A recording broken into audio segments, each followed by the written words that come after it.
Hello friends, कैसे हैं आप लोग। आज के हम वीडियो में पढ़ेंगे मैट्रिक्स के बारे में।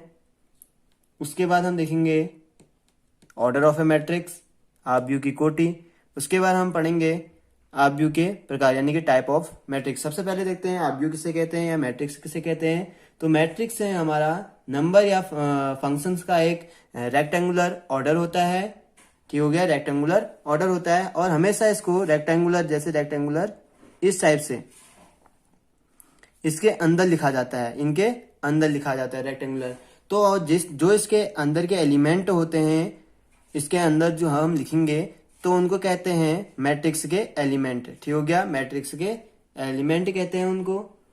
और इसको डिनोट करने के लिए कैपिटल लेटर का यूज किया जाता है। जैसे हम लेते हैं कोई एग्जांपल, ए कोई हमें दे रखा है, उसमें हम मान लेते हैं कोई एलिमेंट है 5 2 7 3 1 2 है। ठीक हो गया, तो हम देखेंगे कि इसमें कितने एलिमेंट हैं और उसमें होता क्या क्या है। सबसे पहले हम देखते हैं कि इसमें कि मैट्रिक्स से क्या होता है। मैट्रिक्स में हमारी रो होती हैं यानी कि पंक्ति होती है, कॉलम होते हैं यानी स्तंभ होते हैं। तो हम देखते हैं पहले रो किसे कहते हैं और कॉलम किसे कहते हैं। तो रो जो होता है वो हमारे हॉरिजेंटल में जो भी एलिमेंट लिखेंगे वो हमारे रो होंगे, यानी कि इसको हम कहेंगे रो। और जो वर्टिकली होंगे उसको हम कहते हैं कॉलम। ठीक हो गया, जो हम वर्टिकली लिखेंगे उसको हम कॉलम कहते हैं। अब उसके बाद देखते हैं कि ऑर्डर ऑफ ए मैट्रिक्स यानी कि ऑर्डर ऑफ ए मैट्रिक्स है यानी कि आव्यूह की कोटि।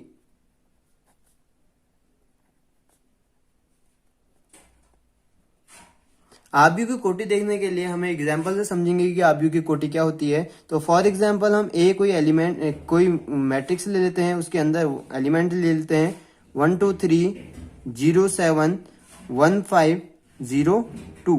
क्लियर हो गया। तो अब इसमें देखते हैं कि कि किस ऑर्डर का है और इसका ऑर्डर देखते हैं। तो ऑर्डर देखने के लिए हम काउंट करेंगे इसमें number of row and number of column. ठीक हो गया, हम इसमें काउंट करेंगे number of row and number of column.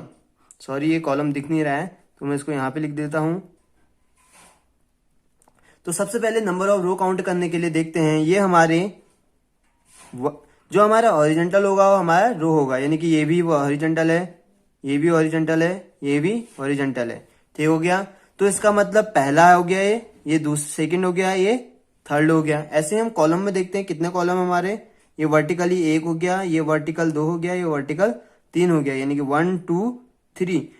तो हम उसको डिनोट करने के लिए सबसे पहले हम लिखते हैं रो इनटू कॉलम। तो नंबर ऑफ रो कितने हैं हमारे 3 और नंबर ऑफ कॉलम कितने हैं 3, यानी कि इसका ऑर्डर क्या हो गया 3 क्रॉस 3 का ऑर्डर हो गया। ऐसे ही हम एग्जाम्पल दूसरा यहीं पे देख लेते हैं, एग्जाम्पल देख लेते हैं। दूसरा एग्जाम्पल क्या कहता है, हमें कोई मैट्रिक्स दे रखा है, इसको ए से डिनोट कर लेते हैं। कोई मैट्रिक्स दे रखा है 0 0 1 2, इस टाइप से कोई मैट्रिक्स दे रखा है। तो इसका ऑर्डर देखना है, तो ऑर्डर देखने के लिए काउंट करो कि रो और कॉलम कितने हैं। तो वर्टिकली 1 हो गया, नहीं हॉरिजेंटली 1 हो गया, ये हॉरिजेंटल सेकंड हो गया। ऐसे ही यहां देखते हैं तो ये 1 हो गया, सॉरी दिख नहीं रहा, 1 हो गया एंड ये 2 हो गया। तो इसका हो गया ये 2 क्रॉस 2 का मैट्रिक्स हो गया। क्लियर हो गया। और हम मैट्रिक्स को डिनोट करने के लिए मान लेते हैं ए कोई मैट्रिक्स है, ए आई जे एम क्रॉस एन, इस टाइप से डिनोट करते हैं। इसका मतलब क्या हुआ अब ये देखेंगे हम। ए तो हमारा कैपिटल लेटर में जो है वो मैट्रिक्स का नेम हो गया, और ए जो होगा हमारा जो स्मॉल ए होगा यानी कि ये वाला ए होगा, इसका मतलब क्या हुआ कि जो एलिमेंट है मैट्रिक्स के अंदर वो हो गया। और आई का मतलब हुआ कि कौन सा रो है, यानी कि I equal to row. And जे देखते हैं हम, ये हमारा हो गया कॉलम हो गया। ऐसे ही हम m को देखते हैं तो नंबर ऑफ रो हो गए, और n हो गया नंबर ऑफ कॉलम। ठीक हो गया। अब इसकी हेल्प से हम एक मैट्रिक्स बनाते हैं। जैसे हमें दे रखा है a इक्वल टू दे रखा है aij, और ये दे रखा है m क्रॉस n की जगह दे रखा है उसने कि 2 क्रॉस 2 का एक मैट्रिक्स दे रखा है हमें। तो हम वो मैट्रिक्स फाइंड करेंगे, तो विच इंप्लाइज दैट हम मैट्रिक्स का साइन बनाएंगे। अब aij है, तो पहला जो मैट्रिक्स का जो पहला एलिमेंट होता है, यानी कि जो पहला होता है उसको a11 कहते हैं, यानी कि पहली रो और पहला कॉलम। अब हम दूसरा एलिमेंट लेंगे तो उसको a12, यानी कि i हमारा 1 हो गया, j हमारा 2 हो गया, यानी कि पहली रो और सेकेंड कॉलम। ऐसे ही हम ये हमें दे रखा है 2 क्रॉस 2 का दे रखा है, हम तो 2 क्रॉस 2 का ही बनाएंगे, आगे को बाद में देखेंगे, यानी कि a11 a12 ऐसे ही देखेंगे हम। अब उसके बाद चेंज करते हैं a21, यानी कि दूसरी रो पहला कॉलम, और ऐसी a22 यानी कि दूसरी रो और दूसरा कॉलम। समझ में आया? ये पहली रो होगी हमारी, ये सेकेंड रो होगी। ऐसे ये पहला कॉलम हो गया हमारा और ये सेकेंड कॉलम हो गया। तो तब हमने देखा कि a11 i की जगह 1 रखो, j की जगह 1 रखो, तो a11 आ गया। फिर उसके बाद हम आगे की ओर बढ़ेंगे तो ये a12 आ गया, i की जगह 1 हो गया, यानी कि हमारा चेंज क्या हो रहा है, कॉलम जो रो होती है वो हमारी सेम रह रही है। अगर हम आगे को बढ़ रहे हैं, हॉरिजॉन्टली आगे को जा रहे हैं, तो हमारी रो तो सेम रह रही है लेकिन कॉलम चेंज हो जा रहा है। ऐसे a13 निकल जाएगा, a14 निकल जाएगा। ऐसे हम बहुत सारे मैट्रिक्स देख सकते हैं। तो दोस्तों हम आगे को पढ़ते हैं टाइप ऑफ अ मैट्रिक्स या आव्यूह के प्रकार। तो आव्यूह के प्रकार में आता है पहला कॉलम मैट्रिक्स, यानी कि पहला जो आता है हमारा उसका नाम है कॉलम मैट्रिक्स, यानी कि हम इसको कह सकते हैं स्तंभ मैट्रिक्स, स्तंभ आव्यूह। तो स्तंभ आव्यूह क्या होता है हमारा, इसकी डेफिनेशन देखते हैं। तो स्तंभ आव्यूह में केवल एक ही स्तंभ होता है, यानी कि एक ही कॉलम होता है। फॉर एग्जाम्पल देखते हैं हम, यानी कहने का मतलब है उसका एक ही कॉलम होता है हमारा। यानी कि एग्जाम्पल हमें एक कोई मैट्रिक्स दे रखा है, उसमें हमारे एलिमेंट 1 2 3 इस टाइप से दे रखा है। ठीक हो गया। अब इसमें number of matrix and number of column find करते हैं कि नंबर ऑफ मैट्रिक्स और नंबर ऑफ कॉलम कितने हैं। यानी कि पहला हो गया रो, ये सेकेंड रो होगी, ये थर्ड रो होगी। लेकिन हम देखते हैं कि कॉलम कितने हैं, इसमें एक कॉलम है। तो इसका मतलब क्या हुआ, इसका ऑर्डर क्या हो गया, 3 क्रॉस 1 का हो गया। और इसमें कॉलम कितने हैं, एक है। तो इसका मतलब क्या हुआ है, कॉलम मैट्रिक्स हो गया, क्योंकि इसमें एक ही एलिमेंट है, नहीं सॉरी एक ही कॉलम है। तो कॉलम मैट्रिक्स की डेफिनेशन क्या कहती है कि जिसमें एक ही कॉलम हो वो हमारा कॉलम मैट्रिक्स होता है। अब सेकेंड हम देखते हैं रो मैट्रिक्स। रो मैट्रिक्स में इसको कहते हैं पंक्ति आव्यूह।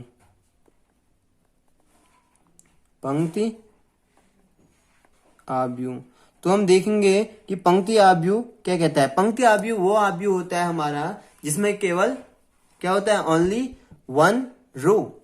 ठीक हो गया। एग्जाम्पल देखते हैं कि हमें कोई मैट्रिक्स दे रखा ए, इसके एलिमेंट हम ले लेते हैं 1 3 5 7, इस टाइप से हम ये ले लेते हैं एलिमेंट। ठीक हो गया।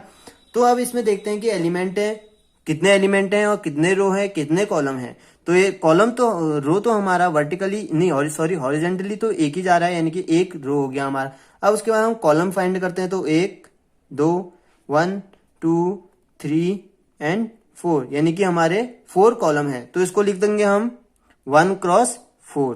ठीक हो गया। इसका जो ऑर्डर होगा ये होगा 1 क्रॉस 4 का ऑर्डर होगा। और इसका जो इसमें रो है वो जो हमारे रो है वो एक ही रो है। तो इसका मतलब क्या हुआ, ये रो मैट्रिक्स हो गया। समझ में आया नहीं आया? तो रो मैट्रिक्स हो गया। रो मैट्रिक्स से क्या होता है, जिसमें एक ही रो हो वो हमारा रो मैट्रिक्स होता है। और जो कॉलम मैट्रिक्स होता है जिसमें एक ही कॉलम हो वो हमारा कॉलम मैट्रिक्स होता है, चाहे उसमें कितने ही रो हो जाए, हमें उससे कोई लेना देना नहीं है। बस हमने देखना है कि उसमें स्तंभ कितने हैं, सॉरी इसका मतलब क्या हुआ, स्तंभ का मतलब हुआ कि कॉलम कितने हैं। ठीक हो गया। ऐसी रो मैट्रिक्स में भले उसमें कितने ही कॉलम हो जाए, भले ही उसमें कितने ही कॉलम हो जाए, लेकिन रो एक ही होनी चाहिए, तब उसका मतलब हुआ कि वो रो मैट्रिक्स है। अब हम देखते हैं थर्ड, हम देखते हैं स्क्वायर मैट्रिक्स।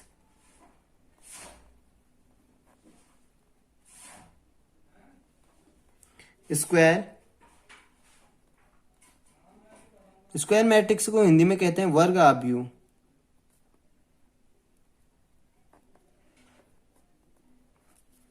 तो वर्ग आव्यूह में क्या होता है कि अभी हमने पढ़ा था कि ऑर्डर में क्या देखा था हमने कि वो हमेशा m क्रॉस n में था। ठीक हो गया। तो इसमें ऑर्डर में जो हमारा स्क्वायर मैट्रिक्स होता है, इसमें ऑर्डर में क्या होता है कि इनका m इक्वल टू n होना चाहिए। यानी कि अगर हम देखें तो मैट्रिक्स 3 क्रॉस अगर 2 का है तो हमारा 3 क्रॉस 2 का है तो हमारा वो स्क्वायर मैट्रिक्स नहीं है। यानी कि इसमें जो ऑर्डर होता है वो सेम होना चाहिए हमारा, सिंपल भाषा में। तो हम देखते हैं एग्जाम्पल देखते हैं। एग्जाम्पल के तौर पर हमें एक मैट्रिक्स ए ले लेते हैं, उसके एलिमेंट हम 0 0 0 0 ले लेते हैं। ठीक हो गया। अब हम काउंट करते हैं कि इसमें नंबर ऑफ रो और नंबर ऑफ कॉलम कितने हैं। यानी कि 1 row and 2 row, 1 column 2 column. तो इसका मतलब क्या हुआ कि ये 2 क्रॉस 2 का हो गया। यानी कि इसमें जो m है वो n के बराबर है। तो इसका मतलब हमारा ये क्या हो गया, स्क्वायर मैट्रिक्स हो गया, m बराबर n। ऐसे ही दूसरा एग्जाम्पल देखते हैं, एग्जाम्पल 2 देखते हैं हम। अब हमें दे रखा है कोई मैट्रिक्स दे रखा है, हम उसके एलिमेंट ले लेते हैं 1 2 5 7 0 6 3 2 1। ठीक हो गया। ये कोई हमें मैट्रिक्स दे रखा है, तो हमें देखना है कि ये स्क्वायर मैट्रिक्स है कि नहीं है। अब हमें इसमें number of row and number of column देखते हैं कि कितने हैं। तो नंबर ऑफ रो देखते हैं 1 2 3 हो गए, ऐसे 1 2 3 हो गए। तो नंबर ऑफ रो कितने हैं 3 और नंबर ऑफ कॉलम कितने हैं 3। यानी कि हम ऐसे देखते हैं तो 3 क्रॉस 3 आ रहा है, यानी कि m इक्वल टू n आ रहा है। तो इसका मतलब क्या हुआ, ये वर्ग आव्यूह हुआ या स्क्वायर मैट्रिक्स हुआ। ऐसे हम अगर हम वर्ग आव्यूह को देखेंगे तो इससे हम ऑर्डर ऑफ ए मैट्रिक्स निकाल सकते हैं, यानी कि मैट्रिक्स की कोटि निकाल सकते हैं। फॉर एग्जाम्पल अगर हम देखें दूसरा एग्जाम्पल देखें, दूसरा एग्जाम्पल जो देखते हैं हम, उसमें क्या है, एग्जाम्पल देखते हैं। ए इक्वल टू दे रखा है हमें कोई मैट्रिक्स से 1 3 7 1 2 5। इस टाइप से हमें कोई मैट्रिक्स दे रखा है। तो मैट्रिक्स से क्या क्या होता है कि पहले हम रो और कॉलम वो हमारा चलते रहेगा कि रो और कॉलम हमने गिनने ही गिनने हैं। तो 1 रो होगी, 2 रो होगी, 1 2 3 यानी कि 1 2 3, यानी कि ये हो गया 2 क्रॉस 3 का। तो इसका मतलब क्या हुआ, चलो जल्दी से बताएंगे। इसका मतलब क्या हुआ कि m है जो n के बराबर नहीं है, यानी कि m जो है n के बराबर नहीं है। तो इसका मतलब ये स्क्वायर मैट्रिक्स नहीं है। ये स्क्वायर मैट्रिक्स है, ये स्क्वायर मैट्रिक्स है, और इसका मतलब जो हमने थर्ड एग्जांपल लिया वो हमारा स्क्वायर मैट्रिक्स नहीं है। अब हम पढ़ेंगे डायगोनल मैट्रिक्स के बारे में, यानी कि विकर्ण आव्यूह। तो इसमें विकर्ण आव्यूह में इसकी डेफिनेशन क्या कहती है कि इसमें जो होंगे विकर्ण के, यानी कि जो डायगोनल के जो एलिमेंट होंगे वो हमारे 0 नहीं होंगे, यानी कि बाकी सारे एलिमेंट हमारे 0 हो सकते हैं। फॉर एग्जाम्पल देखते हैं, ए हमें कोई मैट्रिक्स दे रखा है जिसमें हमारे एलिमेंट है 1 2 3 0 1 2 0 3 5। इस टाइप से हमें कोई एलिमेंट दे रखा है। क्लियर हो गया। तो इसमें डायगोनल में क्या होता है कि डायगोनल के जो एलिमेंट होंगे वो हमारे 0 नहीं होंगे।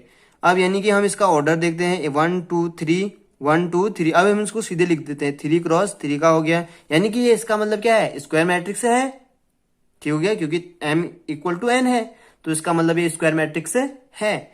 तो अब आगे देखते हैं कि इसमें डायगोनल के एलिमेंट 0 है कि नहीं है। डायगोनल हमारा ऐसे गया, तो डायगोनल के एलिमेंट 0 है, 1 1 5 है, यानी कि डायगोनल के एलिमेंट हमारे 0 नहीं है। ठीक हो गया, ठीक हो गया। अब आप कहोगे कि सर ये विकर्ण तो ऐसे भी बनता है, ऐसे क्यों नहीं हुआ। तो अब ये देखना हमें बहुत जरूरी है कि ऐसे क्यों नहीं हुआ। तो ये देखने के लिए हमें इसकी एक कंडीशन और पढ़नी पड़ेगी कि विकर्ण आव्यूह तब कहलाएगा जब I इक्वल टू जे होगा हमारा, समझे। यानी कि इसका मतलब क्या हुआ कि अभी हमने पढ़ा था I और J, यानी कि उसमें जो A11, A12, A13 होते हैं, यानी कि A11 क्या हो गया हमारा 1 हो गया, A12 जो हमारा हो गया वो 2 हो गया, ऐसे ही सो ऑन। तो उसमें I इक्वल टू J होना चाहिए, यानी कि I और J की वैल्यू बराबर होनी चाहिए, यानी कि I 2 हो तो J भी 2 होगा, I 3 हो तो J भी 3 होगा। तो हम देखते हैं कि A11 हो गया है, यानी कि पहला रो पहला कॉलम, ऐसी A22 हो गया यानी कि दूसरा रो दूसरा कॉलम, एंड A33 हुआ यानी कि तीसरा रो तीसरा कॉलम, समझे। डायगोनल का मतलब क्या हुआ कि उसके डायगोनल के एलिमेंट 0 होंगे और ये I इक्वल टू 0 भी होगा, यानी कि I और J के जो एलिमेंट होंगे वो इक्वल होंगे, यानी कि A11, A22, A33 इस टाइप से। तो अब उसके बाद देखते हैं हम स्केलर मैट्रिक्स है, पांचवा हम पढ़ेंगे स्केलर मैट्रिक्स है, यानी कि इसको कहते हैं हम हिंदी में अदिश आव्यूह। अदिश आव्यूह ठीक उल्टा है। अदिश आव्यूह में क्या होता है कि विकर्ण, अभी हमने विकर्ण आव्यूह पढ़ा यानी कि डायगोनल मैट्रिक्स पढ़ा। तो डायगोनल मैट्रिक्स का मतलब क्या हुआ कि इसमें डायगोनल के एलिमेंट 0 नहीं होंगे। अब हम देखते हैं कि स्केलर मैट्रिक्स है, स्केलर मैट्रिक्स से क्या होता है, तो इसमें डायगोनल के एलिमेंट 0 होंगे और बाकी कोई भी एलिमेंट 0 नहीं होगा। ठीक हो गया। इसमें क्या होगा, इसमें जो डायगोनल के एलिमेंट होंगे वो सेम रहेंगे, यानी कि डायगोनल का एक भी एलिमेंट चेंज नहीं होगा और बाकी सब हम 0 लिखें, कुछ भी लिख सकते हैं। ठीक हो गया। अब देखते हैं ए कोई मैट्रिक्स दे रखा हमें, उसके एलिमेंट देखते हैं 1 0 0 0 1 0 0 0 1। ऑर्डर देखे तो 3x3 का ऑर्डर है हमारा। ठीक हो गया। तो इसमें देखते हैं डायगोनल के एलिमेंट क्या है हमारे, सेम है। आप फिर पूछोगे सर ऐसे क्यों नहीं हुआ, तो इसमें वही कंडीशन लगेगी I इक्वल टू J, यानी कि A11, A22, A33 इस टाइप से होगा। तो डायगोनल के एलिमेंट हमारे सेम हो गए और बाकी सारे एलिमेंट 0 हो गए। फॉर एग्जाम्पल हम दूसरा एग्जाम्पल लेते हैं, बी हमें कोई मैट्रिक्स दे रखा है, इसके अवयव हम 3 ले लेते हैं। क्या है हमारा, कह सकते हो कि तुम पूछ सकते हो कि क्या है सर ये हमारा स्केलर मैट्रिक्स है, तो बिल्कुल स्केलर मैट्रिक्स है क्योंकि बाकी एलिमेंट है नहीं। तो इसका मतलब एक ई कितने का अभी हुआ, यानी कि 1x1। इसका ऑर्डर क्या हुआ 1x1, 1 रो 1 कॉलम। सिंपल है कि इसमें एक आव्यूह है और एक कॉलम है। ठीक हो गया। अब आगे देखते हैं अब हम आइडेंटिटी मैट्रिक्स की बात करें तो आइडेंटिटी मैट्रिक्स का सीधे से फंडा है कि इसके जो होंगे वो डायगोनल के जो एलिमेंट होंगे वो हमेशा एक होगा, चाहे और बाकी सारे एलिमेंट 0 होंगे। क्या है कहा मैंने कि इसके डायगोनल के जो एलिमेंट हैं वो हमेशा एक रहेगा और बाकी सब 0 होंगे। तो फॉर एग्जाम्पल देखते हैं हम, ए कोई हमें मैट्रिक्स दे रखा है, एग्जाम्पल के तौर पर हमें ए कोई मैट्रिक्स दे रखा है, तो इसके हम डायगोनल के एलिमेंट है सब 0, डायगोनल के एलिमेंट रहने देते हैं, बाकी सारे 0 कर देते हैं, यानी कि 2x2 का हो गया। तो इसमें देखा हमने कि डायगोनल के जो एलिमेंट हैं वो हमारे सेम हो गए और बाकी सब 0 हो गए। ऐसे ही दूसरा एग्जांपल देखते हैं, बी इक्वल टू हमें कोई मैट्रिक्स दे रखा है 1 0 0 0 1 0 0 0 1, इस टाइप से हमें कोई मैट्रिक्स दे रखा है। अब हम इसका ऑर्डर देखते हैं, तो ऑर्डर क्या है 3x3 का है और डायगोनल के एलिमेंट 1 1 है और बाकी सारे एलिमेंट हमारे 0 हो गए हैं। उसके बाद हम देखते हैं अगला जो मैट्रिक्स है हमारा सातवां जो मैट्रिक्स है उसको कहते हैं हम शून्य आव्यूह, यानी कि 0 मैट्रिक्स, 0 मैट्रिक्स या शून्य आव्यूह। शून्य आव्यूह क्या होता है वो देखना हमें जरूरी है कि शून्य आव्यूह क्या होगा। शून्य आव्यूह क्या होता है, इसमें सारे एलिमेंट हमारे 0 हो जाते हैं, यानी कि एक भी एलिमेंट हमारा जो नंबर है वो नहीं आएगा, बाकी मतलब कि इसका मतलब क्या हुआ कि जितने भी एलिमेंट होंगे वो हमारे 0 होंगे। एग्जाम्पल के तौर पर ले लेते हैं हम, ए इक्वल टू दे रखा है हमें कोई मैट्रिक्स है 0 0 0 0, इस टाइप से हमें कोई मैट्रिक्स दे रखा है, इसके सारे एलिमेंट हमारे क्या है 0 हैं, यानी कि इसका ऑर्डर जो होगा वो 2x2 का होगा और जितने भी एलिमेंट होंगे वो हमारे 0 होंगे। ठीक हो गया। उसके बाद हम देखते हैं आगे हम पढ़ेंगे अब अब हम पढ़ेंगे कि इक्वलिटी ऑफ मैट्रिक्स यानी कि आव्यूहों की समानता। इसके लिए दो कंडीशनें होती हैं हमारी। पहली जो कंडीशन होती है कि वे समान कोटि के होते हैं, यानी कि ऑर्डर उनका जो होगा वो ऑर्डर क्या होगा, वो होगा हमारा सेम। यानी कि ऑर्डर का मतलब जैसे कि वो 2x2 का हो, या 3x3 का हो, या 4x4 का हो, या 5x5 का हो, तो इसका मतलब क्या हुआ कि ऑर्डर उनका सेम होगा। और सेकंड कंडीशन क्या कहता है कि उसमें जो ए के जो एवरी एलिमेंट होंगे वो बी के जो एवरी एलिमेंट होंगे उनके इक्वल होगा। यानी कि जो आई होगा वो जे के इक्वल होगा। यानी कि आई की जगह हम 1 रख देंगे, 2 रख देंगे, 3 रख देंगे, वो जे के 1 2 3 के बराबर होगा। अभी हमने पढ़ा था आई और जे क्या होते हैं, तो हम स्मॉल लेटर में ए आई जे का मतलब क्या हुआ कि पहली रो पहला कॉलम, दूसरी रो दूसरा कॉलम, इस टाइप से मतलब है उसका। एग्जाम्पल के तौर पर ले लेते हैं हम, ए कोई हमें मैट्रिक्स दे रखा है, इसके एलिमेंट हम मान लेते हैं 2 0 3 1 है, और बी हमारा कोई मैट्रिक्स दे रखा है, उसके एलिमेंट हम मान लेते हैं 2 3 0 1 है। तो हम देखते हैं कि इक्विवेलेंट है कि नहीं है। तो ए का जो पहला अवयव है 2 वो बी के 2 के बराबर होगा। क्यों, हमने देखा था पहले। इनका ऑर्डर देख लेते हैं। क्यों ऑर्डर, इसका 2x2 का ऑर्डर है और इसका भी 2x2 का ऑर्डर है, क्योंकि आइडेंटिटी इक्वलिटी ऑफ मैट्रिक्स में हमने देखा था कि ऑर्डर सेम होना चाहिए और I equal to J same होना चाहिए। यानी कि आई की जगह हम अगर 1 रखेंगे तो जे की जगह भी A11, यानी कि A11 जो होगा वो इसके बी के A11 के बराबर है। ऐसे ही 3 देखते हैं, A12 3 A12 के बराबर है।